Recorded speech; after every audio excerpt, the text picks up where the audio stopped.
Every day, millions of fingers dance across a keyboard, hoping to translate thought into text. Yet, typos persist. We accept the QWERTY layout as an immutable law despite its obvious eccentricities. Why are A and L so far? The most common letters scatter themselves across the keyboard, forcing your fingers into an inefficient workout. It feels deliberately unhelpful.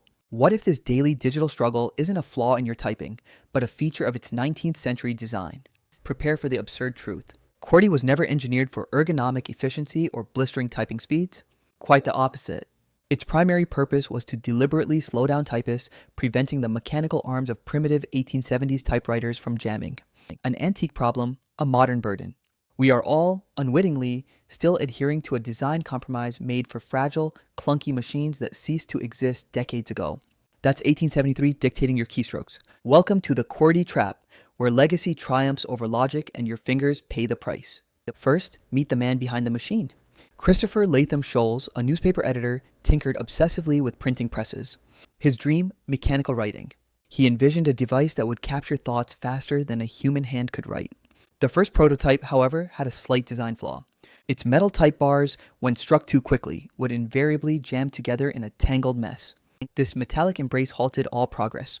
Imagine a chaotic spaghetti junction of levers and letters constantly seizing up. Early typists spent more time unsticking than actually typing. Scholes and his team faced a peculiar engineering dilemma. How do you make a machine work better by making it slower? Their ingenious solution was to simply rearrange the keys on the keyboard. They separated frequently used letter pairs like T and H. This forced typists' fingers to travel greater distances between successive strokes. The goal was not efficiency, but deliberate deceleration. It was essentially a mechanical speed bump for your digits. This counterintuitive layout significantly reduced those pesky jams. A problem was solved by creating another, less obvious one. The QWERTY layout was born from this compromise, not optimization. What began as a mere workaround became the undisputed global standard. From a jam prevention tactic, QWERTY began its accidental ascent. Early adopters simply bought what was available. Remington, the primary manufacturer, pushed it hard. Their dominant market position ensured QWERTY was the only layout most people ever saw. Typing schools embraced it. These institutions standardized QWERTY, making it the bedrock of clerical training.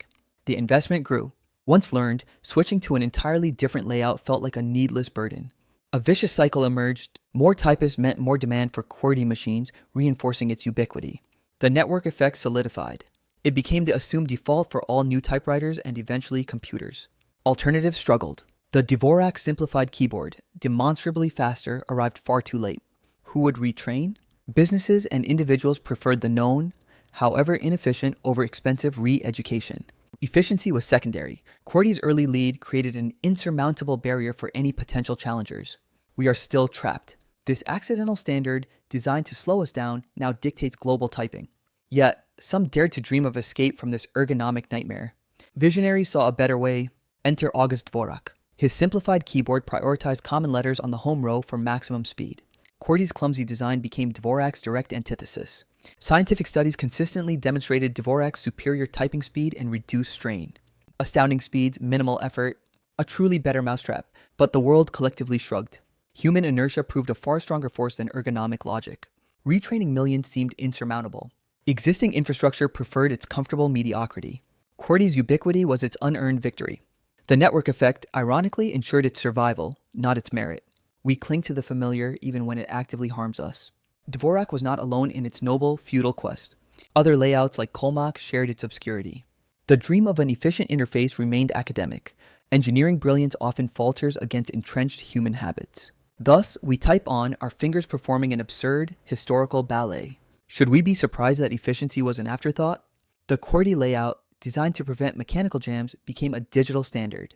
A 19th century hardware limitation dictates our 21st century software interaction. Billions of keystrokes wasted daily. Our wrists bend, our fingers stretch, all for a ghost of Victorian machinery. Dvorak offered a logical, faster alternative. But retraining an entire planet proved too monumental a task. Human inertia, the most powerful operating system. Good enough quickly becomes unavoidable in the grand scheme of things. Generations have learned the same inefficient dance. We develop AI, space travel, yet cling to this relic. Progress is not always rational. Sometimes it's just stubborn. Our digital future is built on an accidental, deliberately suboptimal foundation. So, type on, knowing your fingers are part of a 150-year-old compromise. a testament to the enduring power of first to market over best in class.